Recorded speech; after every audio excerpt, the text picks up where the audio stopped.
15% of the global population having a disability, it would make sense that a similar proportion of employees within our organisations reflect that number, though they likely haven't disclosed or haven't been able to navigate processes and therefore are at risk of not having an authentically inclusive experience. I'm Liz Johnson, and I'm grateful that you are joining me to explore the key elements of this. In my pursuit of Paralympic gold, I learned to navigate a workplace that was not originally designed for me to optimise and maximise performance. Now, using the principles from that experience, I'm going to introduce you to the fundamentals of supporting workers with disabilities to enable them to do the same.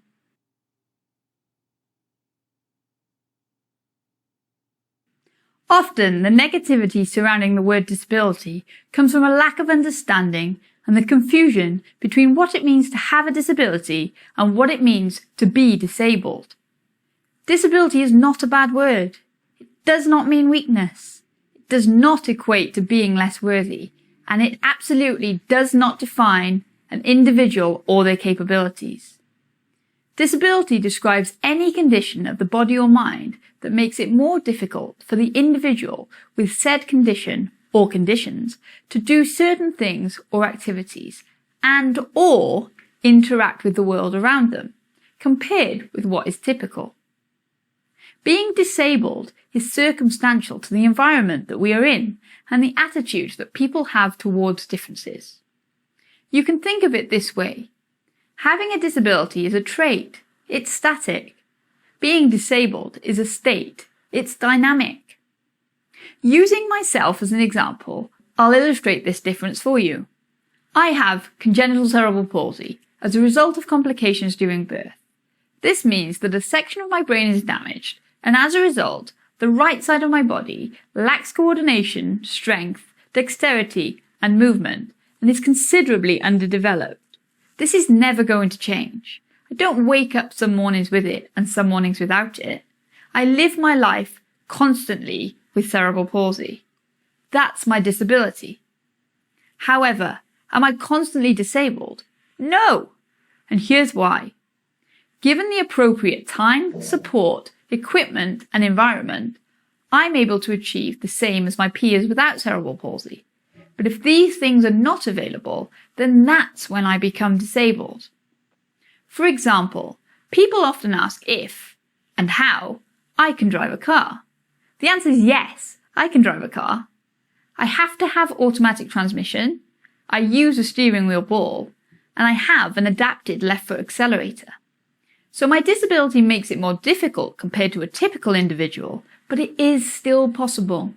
However, if I try to rent or drive a car and the only option available is manual transmission, stick shift, then that is the point at which I become disabled, because driving becomes impossible for me. Having a disability is permanent. It is a characteristic of an individual, and it shouldn't be ignored, avoided, feared, or apologised for. Being disabled can be temporary and avoidable. It's important to be able to distinguish between the two.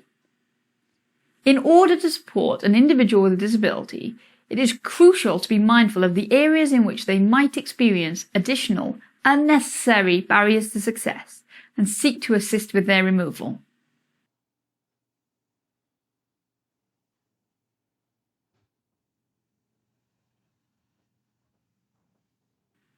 Often, when trying to apply fairness to the way that we treat people, we lean towards being equal, and this can lead to our good intentions being misplaced. Instead, what we actually need to do is distinguish between equality and equity and ensure that we create equal opportunities for an equitable experience.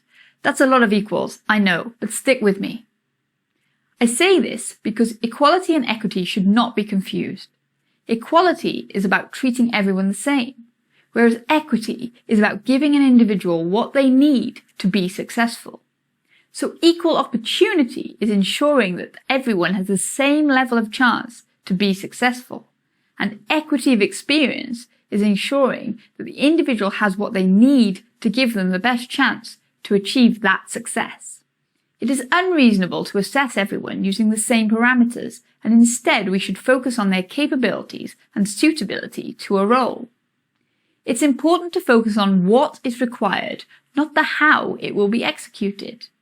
In my team at the Ability People, my organisation, everyone has a disability, medical condition, or impairment of some kind, and therefore all execute work in different ways.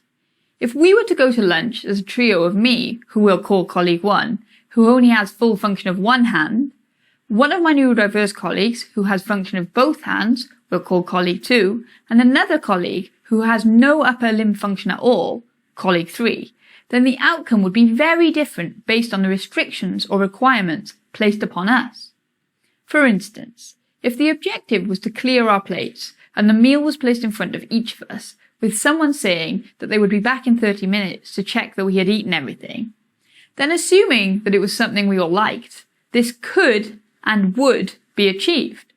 However, if the same instructions were given, but with the added requirement that it must be done using a knife and fork, then only colleague 2 will succeed. In this example, all 3 of us have the capability to succeed equally, given the necessary environment and resources, that's equity, but due to unnecessary barriers of equality, then our potential is impacted. So to summarise, achieving fairness should be the incentive. Equal is to be the same. Think in terms of access, ability to succeed, opportunity, duration, and environmental restraints. Equality is to have the same opportunity. Think in terms of having the potential to reach the same outcome. Equity is to have what is necessary to be successful. Think in terms of individualizing the needs of a person. So in supporting an employee with disability, equity should always be your guiding principle.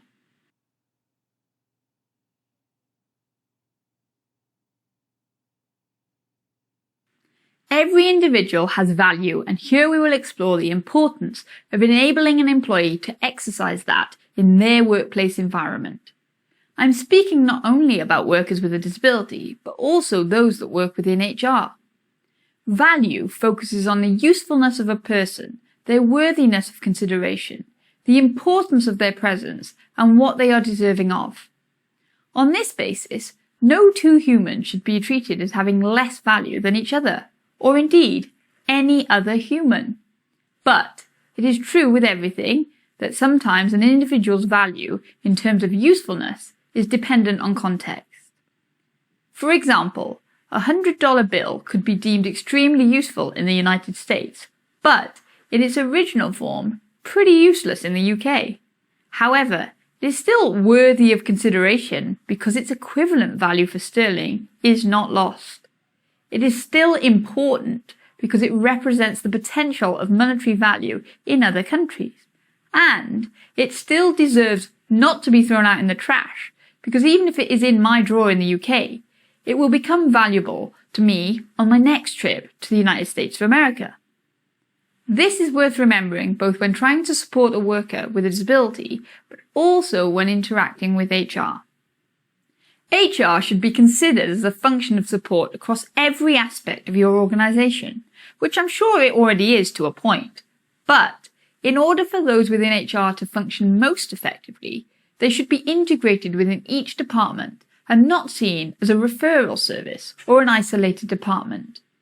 In other words, we move away from the idea of anything that isn't typical being met with, "That's a question for HR." HR can help you with that. You'll need to speak to someone in HR. Instead, bring HR to you. Be a part of the process. The result is that interaction between HR and any employee becomes normalized. Employees don't feel like they are having to make a special request, and they don't have to go to a special place. And HR doesn't feel like it's their responsibility alone to find a solution. Frankly, to find the best solution, they'll need as much context as possible, and that's where the manager comes in. Essentially, collaboration and integration removes any notion of burdening either party, either with the guilt of having to go to HR, which is completely unfounded by the way, or with the pressure on HR to solve a problem, which again is completely the wrong way to view such an interaction. It enables HR to demonstrate and exercise their true value. For if we empower HR to develop cross-organization relationships, then they can enable all employees to succeed and as an individual have their true value to be appreciated.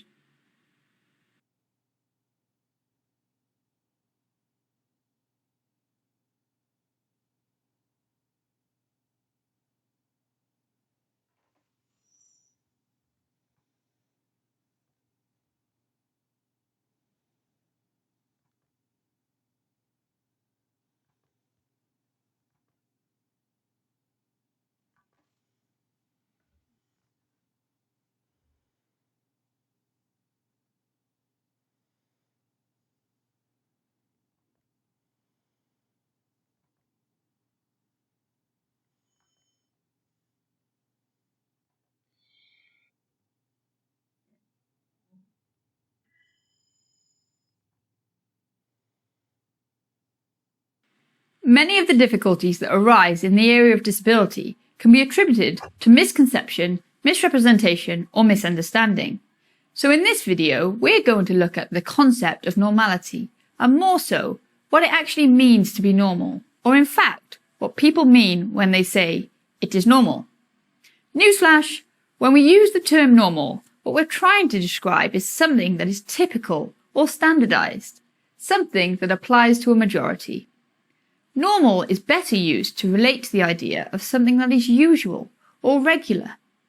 You might have heard the phrase, there is no such thing as normal, and that fundamentally derives from the reality that everyone's normal is different. If we substitute the word normal into sentences, then we will start to see how this actually applies. For example, it is normal for me to drive to work. I regularly drive to work, and therefore, this is a norm for me. However, often in big cities, such as London or New York, the majority use public transport or live centrally, so walk or cycle to their workplace. In this instance, the sentence, it is not normal that people drive a car to work, is actually saying that typically the majority of people do not drive a car to work. What is normal differs between individuals. We need to have a heightened awareness of what we actually mean when we refer to something as normal.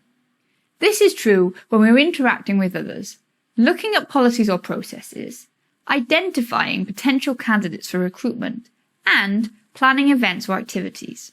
It's actually true for every aspect of life. It is beneficial to apply the following when determining how relevant someone's normal is. It is normal that we as human beings all have a birth date. However, it is not typical to all be born in the same month. In fact, we are well aware that there are 12 possibilities, January through to December. Now, aside from certain age requirements in very specific situations, such as an academic year intake, the month in which you were born bears absolutely no relevance on your capability or eligibility. You cannot change your birth month, and you should not be judged based upon it alone. It is quite normal to potentially have a different birth month to a colleague, friend, peer, or family member. So, self-checking whether we are jumping to the conclusion that something won't be possible, or indeed will be too difficult based on whether we are using the measure of what is normal and what is typical, is very necessary. Let's take an example of hiring into a male-dominated job. I'm used to seeing men doing this job. Perhaps a woman applies, and I'm inclined not to give her the job based on what I perceive to be normal, i.e. a male in that role. But here's where we can check ourselves. Ask, would it impact the outcome negatively if this person was born in May instead of June? If the answer is no, then we can deem that we are using what we consider to be normal from our perspective to influence the decision or action. In this case, which gender is more suited to the role. Continually check your logic using questions like this. We must always consider the true needs and qualifications, not those that we think are normal.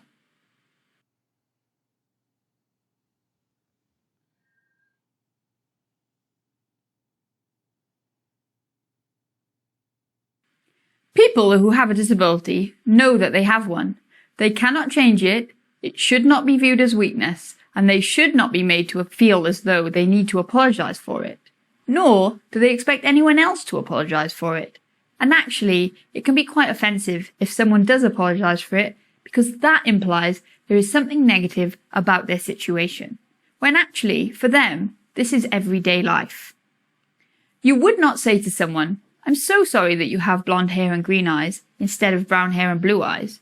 So similarly, you should not say, "I'm so sorry that you are like that," or "I'm so sorry you can't see properly."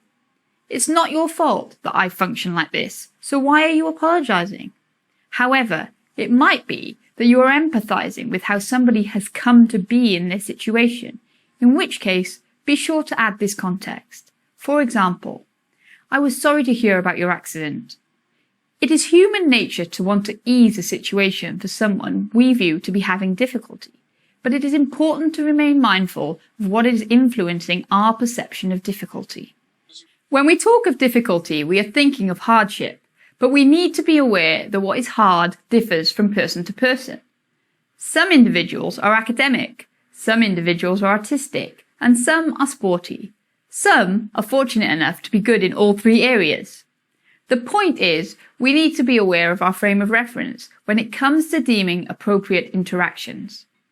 As I said, it is human nature to want to offer or provide assistance if we feel someone needs it, but it is not acceptable to impose that assistance on an individual without their consent, because at that point, it goes from being a goodwill gesture to the implication that you are in a superior or preferential position.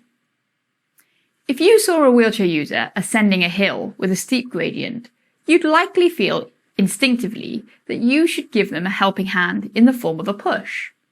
But it might be that that wheelchair user is climbing that hill at a pace and effort level that is normal for them.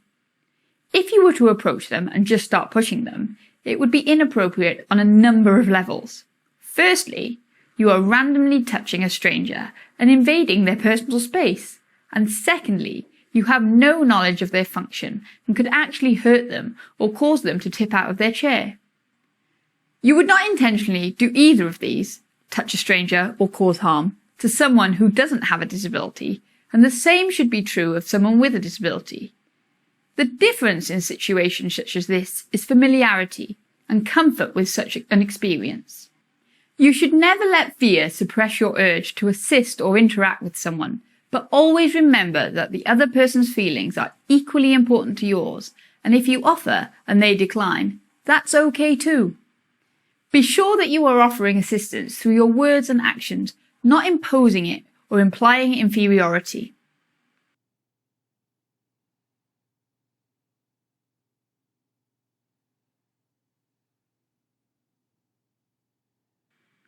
When you interact with a worker with a disability, they are not reliant on you to bring to their attention the fact that they live with said disability or disabilities.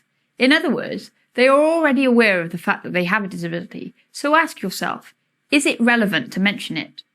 The short answer is likely to be no, especially if this is your first time meeting or interacting with them.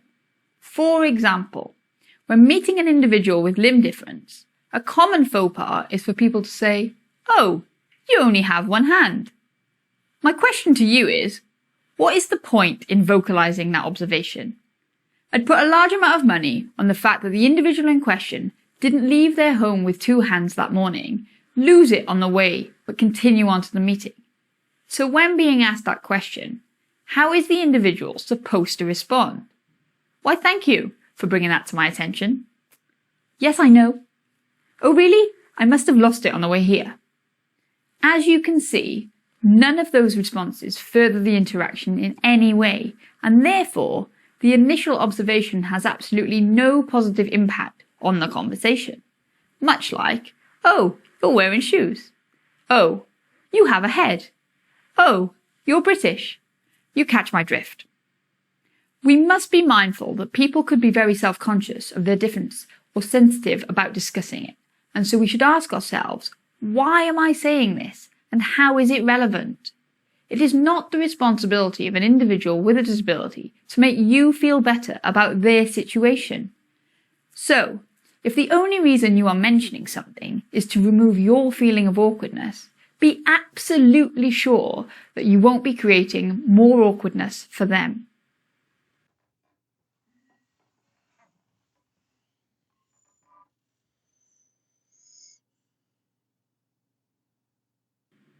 One of the most uncomfortable feelings for a human being is watching another person in distress. It is never not okay to offer assistance, but it is also never not okay to decline it. If you offer someone assistance and they decline, don't feel as though you've done the wrong thing. Just respect that they have the right to exercise their choice, and that actually you might have misinterpreted how the situation is for them. For example, I often use my teeth as a replacement for my right hand. So I'll close a bag by holding the zip in my mouth, or open a packet using my teeth and left hand. This can look uncomfortable to people who would not typically witness such an action, which, let's face it, is the majority of the population, and as a result, people often offer to help me. The majority of the time, I politely decline and say something along the lines of, "I'm okay, thank you." I make it look a lot more awkward than it is, with an appreciative smile. Other times, I'll gladly accept the offer, especially if I'm short on time or it is taking more energy than it would usually for me. The key here is to always respect the answer that an individual gives you. There is nothing more frustrating than when someone either doesn't consider that you have a choice or asks you a question but then disregards or doesn't even wait for your answer before proceeding to do what they believe is the right thing. It is common courtesy to ask before acting because we each have different preferences and needs. There are situations where we have learned experience of appropriate behaviour because it is a common occurrence, such as holding a door open for someone or offering to help carry a heavy load.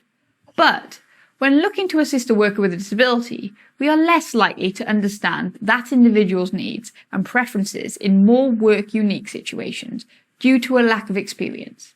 And that's okay. Ask the question, would you like or do you need some help? And then, how can I help you? Or what would you like me to do?